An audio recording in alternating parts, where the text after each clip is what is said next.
It was a summer morning like any other at Sandringham, birds chirping, sunlight kissing the hedges. But inside the palace walls, everything was different. King Charles III sat alone, no attendants, no press, no Camilla. Just a man in his final act, facing the mirror of his life. In his trembling hands was a cassette tape. Not some ancient relic lost in storage, but a carefully kept secret. Deanna's voice. His Deanna. Her words came softly, but they cut deep. You deserve someone who loves you, not the crown. It wasn't just a message, it was a mirror.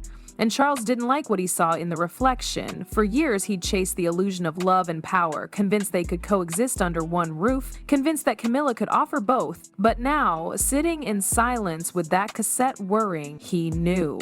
He had gambled with the crown and lost the one person who had ever truly seen him. Charles had always shielded Camilla from public scrutiny. He'd fought for her place in the monarchy. He'd taken the bullets the tabloid held, the internal family wars, all to make her queen. But when cancer struck and his health faltered, where was she? Not beside him, not holding his hand. She was busy, too busy. There were galas to attend, gowns to wear, cameras to charm. Charles, meanwhile, sat in hospital rooms surrounded by beeping machines and empty chairs. What really tore him open wasn't her absence. It was the pretense. The polite letters from her office, the royal insignia sealed envelopes that carried cold excuses. It was like she couldn't even fake affection anymore. She had already moved on in her mind, planning her future, securing lawyers, calculating her cut in case he didn't make it. It wasn't just betrayal, it was strategy. And then came the real gut punch. A conversation with a long-trusted advisor revealed Camilla had met with estate lawyers, quiet meetings, private notes, contingency plans for his death, not grief, not concern, strategy. Charles didn't rage. He didn't scream, he just sat there, crumbling in silence, realizing that the woman he'd crowned wasn't a queen in heart, only in title. Across the palace, Catherine was preparing for a public event, unaware of the storm brewing. While Camilla chased headlines and staged photo ops, Catherine stayed grounded, visiting children's wards, comforting struggling families, and doing it all without spectacle. The public noticed. So did Charles. At a South Korea state event the year before, Catherine had quietly stolen the show with nothing but grace and sincerity. Camilla, in a designer gown and a forced smile, looked like a relic of a monarchy that had long since lost touch. That night, back in London, Camilla summoned Catherine in private. "Avoid red next time," she said coldly. "It draws too much attention." It wasn't a suggestion, it was a command, a desperate one. But Catherine, ever poised, simply smiled and nodded. She didn't need red to shine. Her presence was enough. Charles remembered it all, every moment, every misstep, every time he ignored the signs Diana once warned him about. "If you choose her, you'll lose everything," she'd told him. And now, decades later, that prophecy echoed like thunder. Camilla hadn't just pulled away, she had calculated her exit. And Diana, gone in body but not in spirit, had never stopped fighting for him, even from beyond. So Charles made a decision, one no one saw coming. He summoned the royal legal team and spoke with more conviction than he had in years. Remove her from everything. Not just the titles, not just the appearances, from the future, from his legacy.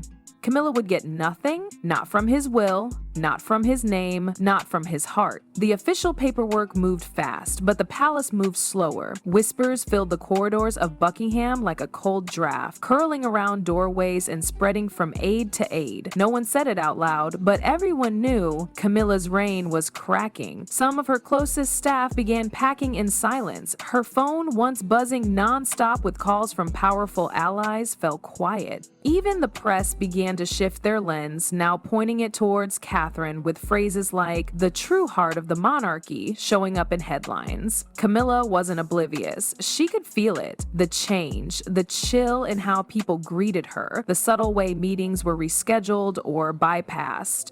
She hosted a lavish press dinner at Clarence's house to reclaim her spotlight, dressed to the nines in rubies and silk, smiling through tight lips. The cameras flashed, the quotes were collected, but the public didn't care. Social media tore through the event with brutal clarity. "She's clinging to a throne that's already slipped away," read one viral post. In the solitude of her dressing room, Camilla stared at her reflection. Her jewels gleamed, but her eyes didn't. She picked up a framed photo of her and Charles from happier days. He looked proud then. He looked powerful. Absolutely everything the husband didn't do ahead of time felt grounded. On an image felt like a forgery. Her grip tightened. "I gave everything," she whispered, though no one was listening. At Kensington Palace, Catherine stood at the center of a different kind of attention.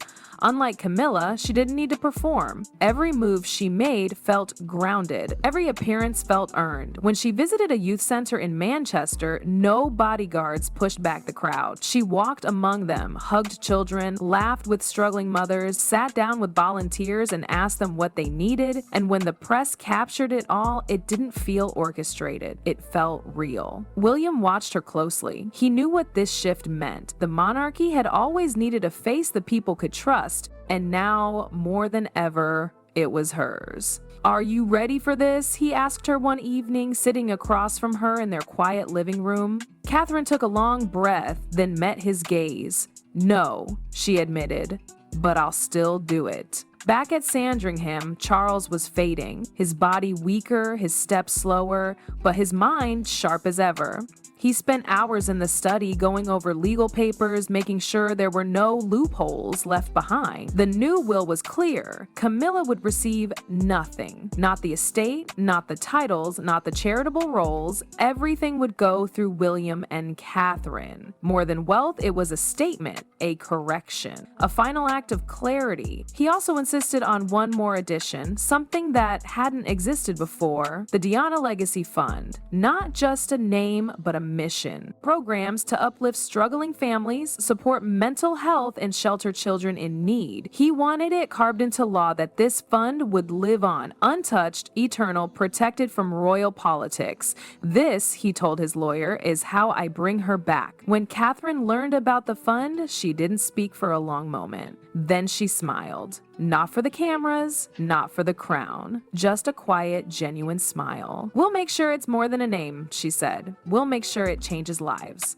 Outside the palace gates, the people watched the monarchy shift in real time. And for the first time in years, their faith wasn't in the crown, it was in the people beneath it. People who had failed, yes, but also those who had grown, those who carried regret, and those who chose to turn that regret into something good. Camilla retreated north to her estate in Scotland. The castle was still grand, still lined with velvet drapes and fine crystal, but it felt colder now. The rooms echoed, the staff avoided eye contact. Outside, the wind howled across the fields, but inside it was quieter than she'd ever known. No public duties, no royal summons, no Charles. She spent hours by the window, clutching a glass of wine that stayed mostly untouched. The television played news of Catherine's visits, of the Diana Legacy Fund, of Charles's efforts to repair what was broken. Headlines no longer carried her name, and when they did, they were clinical, detached. Former Queen Consort resides quietly in Balmoral. There were no scandalous defenses, no sympathetic takes, just silence, the kind that buries reputations. She tried reaching out to former allies, even some of Charles's old friends, the same people who once championed her rise. Now they offered polite declines or no response at all. The door that once opened easily for her was firmly shut. The throne had moved on, the world had moved on, and for the first time, Camilla realized what Diana had meant all those years ago. If you chase the crown instead of love, you'll be left with neither. Charles, meanwhile, spent his remaining days in Windsor, surrounded by a few trusted aides and old memories. His illness had progressed, and the palace doctors spoke gently, careful not to shake him with hard truths, but he knew the end was near, and strangely, he was at peace. Not because of power, not because of titles, but because for the first time in decades, he felt he'd done something right. He asked for photo albums, one filled with Deanna's old charity visits, another of William and Harry as boys. He lingered over a picture of Deanna, crouched beside a child at a hospital. No paparazzi, no fanfare, just kindness. "That's who she was," he murmured. "That's who I should have protected." He wrote letters, long ones for William, shorter ones for Harry, all handwritten with care. In William's, he included the words, "I chose power once and lost love. Never confuse the two. Protect your wife, follow your mother's light." He tucked them into envelopes himself, sealing them with trembling hands. When Catherine visited one last time, she didn't come as the future queen. She came as herself. She sat beside him, no press, no audience, just the two of them. "Thank you," he whispered, "for being everything this family needed, and for seeing me, even when I couldn't see myself." She smiled, brushing her hand over his. "We'll honor her, both of you."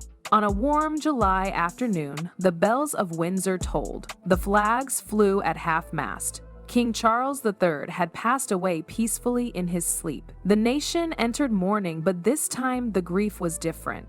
It wasn't just about losing a monarch. It was about witnessing a man try, even in his final days, to make amends. The public response was raw and honest. Crowds gathered with photos of Diana, not in protest, but in tribute. Notes were left at palace gates. "Thank you for remembering her.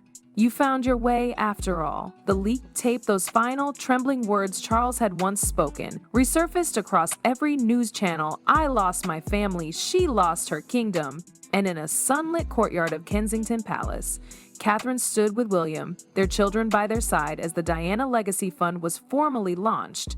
No pomp, no fireworks, just purpose. A child stepped forward to hand her flowers. Catherine knelt, smiled, and whispered, "This is for her, always." In that moment, the monarchy felt human again, and Diana, though gone, was finally at peace.